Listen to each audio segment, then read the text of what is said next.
Fundamentos. Un tiempo para pensar en lo que sostiene nuestra vida y familia. Fundamentos.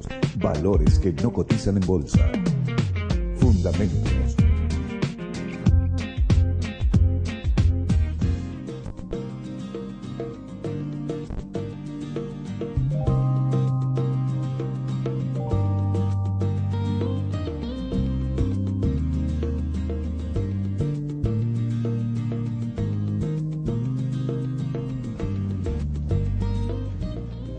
Buenas noches, gracias por acompañarnos en esta nueva edición de Fundamentos y nuevamente tenemos la visita del doctor Sebastián Palermo de la ciudad de Córdoba.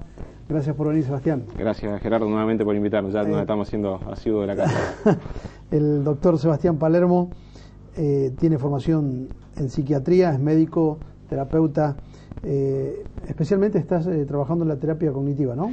Sí, esa es la subespecialización que hice desde la psiquiatría. Bien. Trabajo más el enfoque de la salud emocional, obviamente que aplicamos toda la parte de psicofarmacología en los casos que haga falta, pero cada vez nos tiramos más para el lado de la educación emocional. Bien, hemos ya tenido un programa en el que hemos hablado de educación emocional con el doctor Sebastián Palermo, pero queremos enfocarnos en algunos temas que no pudimos desarrollar en ese momento y me gustaría un poco que abordemos el tema del pánico, de los miedos que son tan comunes hoy, ¿no? Tal cual. Bueno, los miedos, como siempre decimos, se generan en base a un sistema de creencias. Si acordamos un poquito lo que estuvimos hablando el programa pasado, recordábamos que el sistema emocional se formaba en base a lo que nosotros creíamos o valorábamos de los acontecimientos que vivíamos. Por eso no todos los acontecimientos producen las mismas emociones en diferentes personas. Algunas personas le producen más miedo los perros que otras. Yo soy una de esas personas a las que le produce miedo los perros grandes. Entonces de repente voy con un amigo y hay un Rottweiler, un dogo, y mi amigo va, lo acaricia. ¿Es mansito? Sí, es mansito. Y eso le basta para que él esté tranquilo. Ahí me dicen es mansito y yo lo mismo me mantengo lejos. ¿Qué hace que el mismo acontecimiento en los dos genere emociones diferentes? Lo que yo valoro del tema, lo que yo estoy entendiendo y creyendo. Entonces llegamos a la conclusión que no es el acontecimiento lo que produce la emoción, sino que es lo que yo valoro lo que produce la emoción. Eso fue lo que hablábamos el programa pasado. ¿Te acuerdas un poco? Sí. Tal cual. Bueno, es un poco lo que vamos a abordar en este programa, específicamente enfocándonos en el miedo, en el pánico, algo tan común en nuestros días. Les invitamos a que nos acompañen entonces en esta edición de Fundamentos que comienza de esta manera. Si siembras para una temporada, planta flores. Si plantas por un año, siembra granos. Si siembras para una década, planta árboles. Si siembras para una generación, siembra valores. Nueva Vida.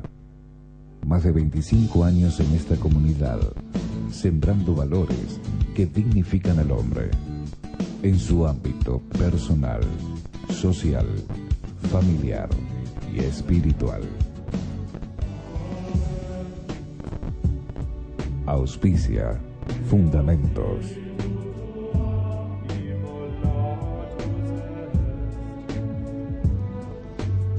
Bien, estamos con el doctor Sebastián Palermo para hablar una vez más sobre educación de las emociones y puntualmente estamos para hablar del pánico, de los miedos en esta noche. Mark Twain dijo en alguna oportunidad, tuve muchos problemas en mi vida, la mayoría de ellos no ocurrieron nunca. Es como que a veces uno va fabricando posibilidades, ¿no? Cuestiones que pueden ocurrirnos en la vida y esto genera tanta preocupación. No sé si esa es la palabra, ¿no? Tal cual. Pero, tal cual. Está muy bueno ese dicho. Mirá, vivir con miedo es uno de los acontecimientos más comunes en nuestra sociedad. Si vos prestás atención, somos personas que viven enrejadas, o sea, vivimos en libertad, pero vivimos detrás de rejas.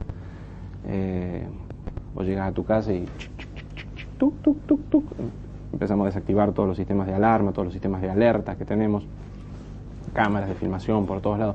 ¿Por qué? ¿Por qué llegamos a esa instancia? ¿Por qué las personas estamos cada vez más paranoicas, cada vez más temerosas de todo? El problema del miedo, Gerardo, es que el miedo paraliza.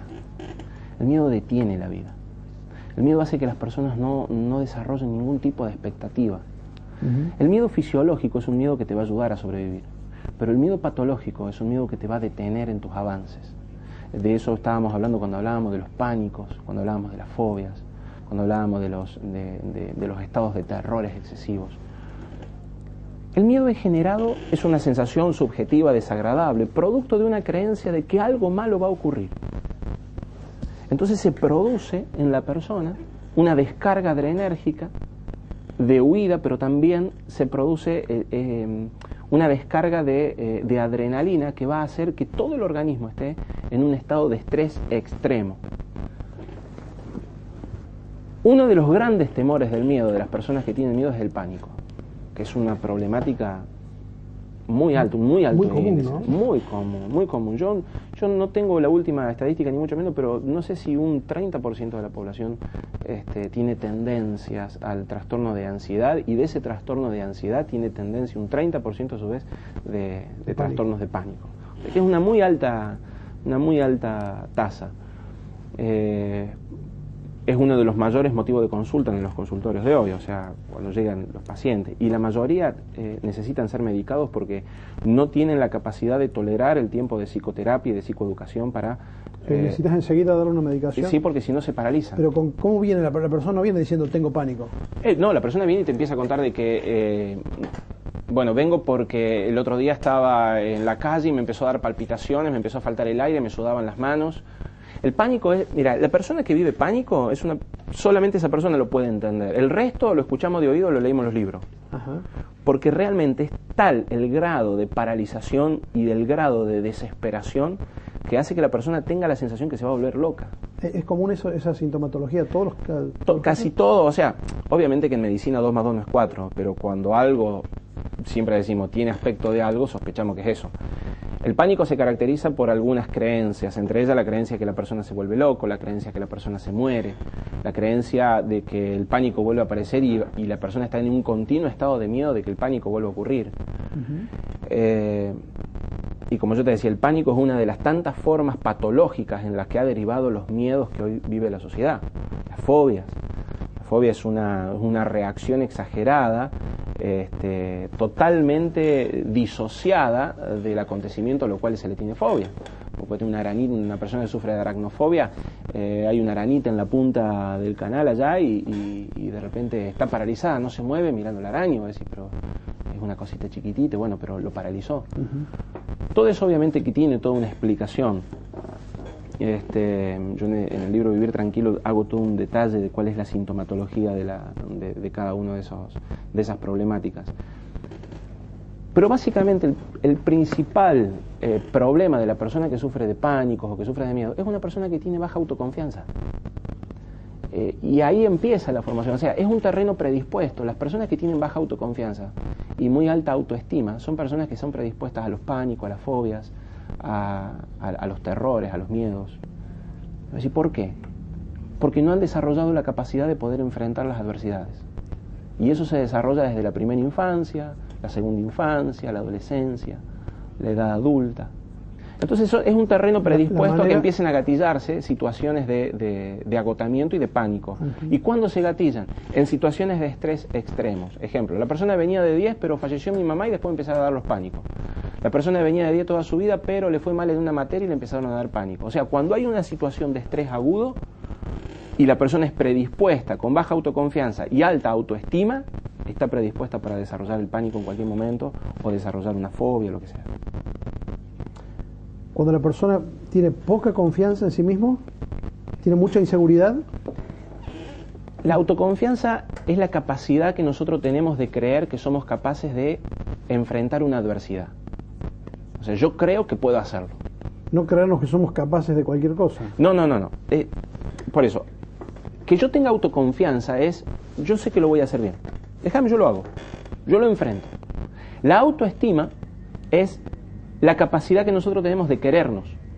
O sea, la mayoría de las personas, viste que las personas normalmente dicen, no, yo tengo baja autoestima. Enseguida, viste, se tiran a que tienen baja autoestima. Es muy poca la gente que tiene baja autoestima. O sea, en realidad es un falso concepto. Sí. ¿Viste el tímido? Sí. El famoso tímido. Perfil bajo. El de perfil bajo. Yo soy perfil bajo, yo soy tímido, tengo baja autoestima. No tiene baja autoestima. El tímido tiene una muy alta autoestima y tiene una muy baja autoconfianza. Entonces, el tímido, supongamos, te va a decir, dentro de sí va a pensar, no voy a hablar a ver si quedo en ridículo. Claro. Y no quiere hablar por miedo a quedar en ridículo. Y eso va a afectar mi imagen. Eso va a afectar mi imagen y yo no quiero que afecte mi imagen porque yo me quiero mucho. Entonces me guardo mi imagen y mejor no hablo. Bueno, las personas que tienen este perfil son personas predispuestas, ideales, para ser activadas por el pánico. O por terrores, o por miedos. Personas temerosas que van a tener pánicos a los exámenes. Es muy común en el día de hoy el pánico a los exámenes. Tenemos chicos que pueden llegar a estar 12 años, 13 años, 16 años haciendo una carrera porque tienen miedo a presentarse a rendir. Y no es que no te estudian. Te estudian absolutamente todo y después cuando van a rendir no se presentan. No es que se bloquean, no se presentan por miedo a que les vaya mal. No se presentan por miedo a que se olvidaran de algo. Normalmente el discurso es que me faltaron 2 bolillas. ¿Cuántas bolillas son? 18. ¿Y cuántas te faltaron? 2. Pero tenés muy alta chance de aprobar. No, es que no quería presentarme de esa forma. Hay una muy alta autoestima, una muy baja autoconfianza. O sea, no querés exponerte a quedar en ridículo ante una posibilidad de fracaso. Y el miedo al fracaso lo ata y lo paraliza. Exacto. Y el hecho de que fracase en presentarse le da más miedo todavía. Claro. O sea, lo va atando cada vez más. Es como una espiral descendente, ¿no? Totalmente. Interesante. Vamos a seguir abordando este tema del pánico después de la pausa con el doctor Sebastián Palermo.